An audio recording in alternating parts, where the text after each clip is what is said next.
How to record your voice in Soundation. First of all, open Soundation and make sure you are logged in.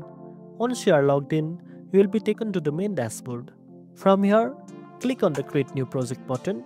This will open a new project workspace where you can start recording. Now, to set up for voice recording, you need to add a channel. Here I am selecting the audio channel. Next, click on the record button from the top toolbar, or you can press the keyboard shortcut R to record quickly.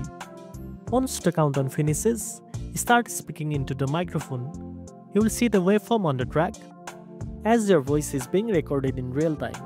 When you are done recording, click the record button again to end the recording session. You can replay it by hitting the play button. If you are happy with the recording, you can edit it, adjust the volume, or add effects to enhance your voice. And that's it. Now you know how to record your voice in Soundation.